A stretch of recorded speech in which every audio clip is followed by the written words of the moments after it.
Halo guys, ini adalah Toyota Yaris tahun 2013 tipe E. Dan di video ini, kita akan ngulik di tahun 2025 ini, mobil ini masih worth it atau enggak. Yuk, kita mulai dulu dengan namanya, Yaris Bakpao. Kenapa namanya Bakpao? Karena bodinya bulat-bulat semua, kayak bakpao. Lihat aja deh, bodinya depan, belakang, kiri, kanan, semuanya tuh bulat-bulat, kayak bakpao. Yaris ini bermesin 1 NZ FE yang menghasilkan tenaga sebesar 107 horsepower dan 142 Nm. Dan mobil ini juga dilengkapi oleh transmisi 5 percepatan manual atau 4 percepatan otomatis. Nah, mobil ini unik nih guys, kap mesinnya. Kap mesinnya kalau diukur ini cuma 2 jengkal. Zaman sekarang mana ada lagi mobil kap mesin sekecil ini. Tuh, cuma segitu doang. Nah, Toyota Yaris ini pada tahunnya ini lumayan update loh untuk perlampuan. Lampu depannya sih masih halogen, lampu sen yang di sini juga masih halogen. Di fender juga masih halogen, tapi lampu sen di spion sama lampu belakang, lampu remnya itu udah LED loh. Nah, mobil ini bagian sampingnya seperti ini guys. Dari bagian depannya bulat, belakangnya bulat, dan bodi keseluruhannya itu bulat-bulat. Makanya ini namanya Yaris Bakpao. Mobil ini dilengkapi dengan velg ring 15 dengan ban ukuran 185/60 yang bikin profil ban ini lumayan tebal. Jadi harusnya bantingannya sih lebih nyaman. Nah, ini yang saya bilang tadi, lampu rem high mount-nya ini udah LED. Dan lampu belakangnya juga udah LED. Dan kalian lihat deh, ini bentuknya bulat. Ini masih salah satu faktor mendukung yang bikin dia ini namanya Yaris Bakpao. Beralih ke keunikan selanjutnya, lampu high mount-nya ini ada 2 lampu remnya. Yang ini membuat sebagian orang tuh mikir pasti ini tuh aneh, tapi lucu gitu. Nah, ini menambah keunikan dari mobil ini. Nah, banyak orang tuh nggak tahu gimana caranya untuk buka bagasi Yaris ini, karena di bagasi ini nggak ada tombol yang kelihatan untuk ngebuka bagasinya. Dan dari dalam kabinnya juga nggak ada tuas untuk buka bagasinya. Jadi sebenarnya gimana sih cara bukanya? Nah, gimana caranya untuk membuka bagasinya Yaris ini? Kalau kalian lihat di sini, ini tuh ada lubang kunci. Tapi ini bukan cuma sekedar lubang kunci. Ini juga sekaligus sebagai tombol untuk ngebuka bagasinya Yaris Bakpao ini. Kalau kalian bisa lihat di sini, bagasinya tuh lumayan gede sebenarnya untuk ukurannya si Yaris Bakpao ini. Dan di bagasi ini kalian dapat netting ini, biar barang kalian tuh nggak berceceran. Nah, kalau kalian bisa lihat di sini, di bangku belakang Yaris ini, di bagian tengah, itu ada tuas. Tuas ini fungsinya apa? Untuk mengubah sudut rebahan dari bangku belakangnya Yaris ini. Biar penumpang belakangnya tuh lebih nyaman saat perjalanan jauh. Kalau kalian lihat di bagasinya Yaris ini, ada 2 knop di kiri dan kanan. Fungsinya buat apa? Kalau kalian buka kunciannya, di bawah bagasinya ini ada ban serep. Sangat fungsional ya, untuk zamannya. Nah, ini juga fun fact buat kalian. Kenapa ban serep itu lebih bagus ditaruh di dalam daripada luar? Pertama, ban serepnya jadi nggak kotor. Jadi kalian tangannya nggak kotor-kotoran tuh pas mau ganti ban. Terus kedua, lebih aman. Kenapa? Karena bannya nggak gampang dicolong oleh maling. Sebelum kita beralih ke depan, kita cek dulu belakangnya. Saya tingginya 174 cm, dan kalau kalian bisa lihat, legroom ini sangat tegak untuk mobil ukuran segini. Kalau kalian bisa lihat, kepala saya juga masih jauh dari plafon. Mobil ini sih lega banget untuk orang berukuran seperti saya, 174 cm. Beralih ke bagian interior depan dari mobil ini. Hal pertama yang saya mau highlight adalah banyaknya kompartemen tertutup di mobil ini.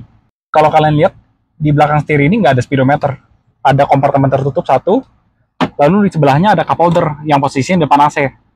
Ini membuat kalau kalian taruh minuman di sini itu bakal jadi dingin. Lalu di bawah setir juga ada 1 kompartemen terbuka untuk menaruh barang-barang kecil. Kalau kalian lihat di sebelah kiri juga sama.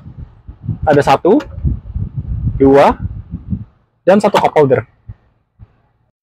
Lalu kalau kalian lihat lagi, ada 1 kompartemen terbuka di masing-masing sisi dari konsol AC. Di belakang setirnya ini nggak ada speedometer.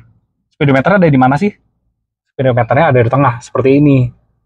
Nah, posisi ini unik karena mobil zaman sekarang tuh nggak ada yang speedometernya di tengah seperti ini. Dan ini butuh pembiasaan untuk yang pertama kali naik Yaris. Di tengahnya ini juga nggak ada layar touchscreen. Ya sebenarnya sih ini normal ya untuk mobil pada zamannya.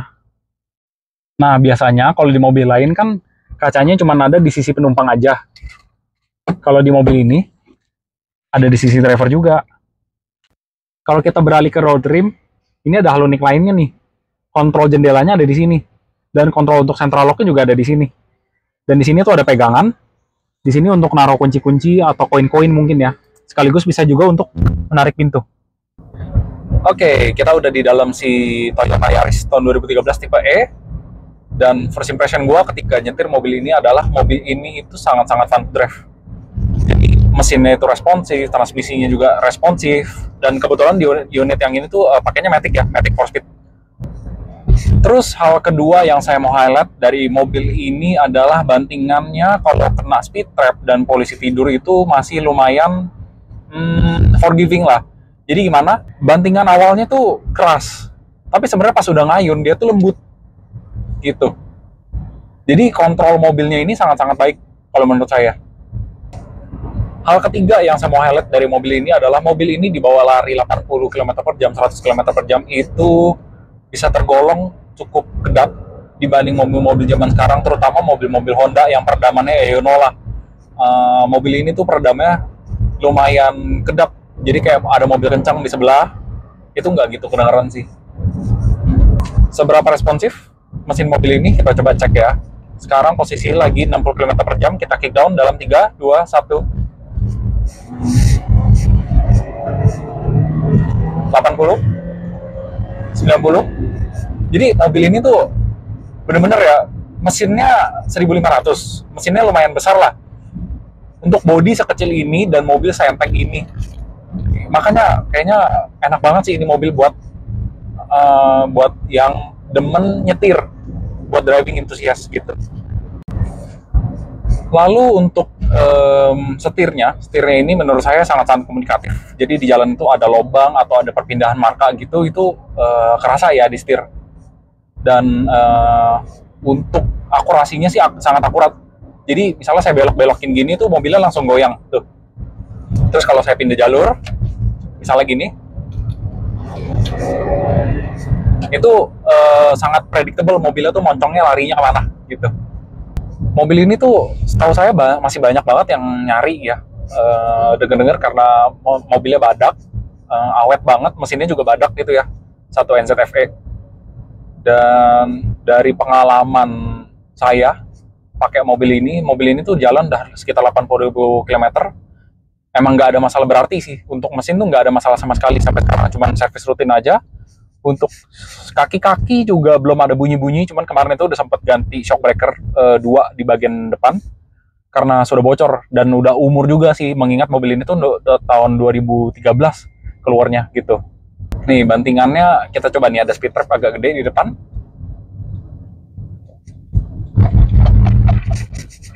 Tuh, masih tergolong nyaman banget mobilnya. Lalu untuk build quality setelah 12 tahun ya, ini kan 2025, mobil ini keluar 2013, bodi dalamnya, interior ini nggak ada rattle sama sekali loh, nggak ada geter, nggak ada rattle apapun gitu ya. Mungkin karena masih CBU dari Talent, jadi build quality-nya masih bagus banget. Ya, jadi kesimpulannya gimana Toyota Yaris tahun 2013 ini? Masih worth it nggak di tahun 2025?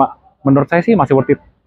Karena mobilnya itu bandel sekali, mesinnya bandel, kaki-kaki juga masih bandel, minim masalah, mobilnya irit. Dan mobil ini cocoknya buat siapa sih?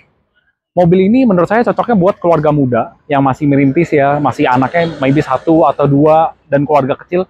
Ini masih cocok banget sih pakai Yaris. Gitu sih. Gimana menurut kalian? Silahkan like, komen, dan subscribe di YouTube channel saya. Bye!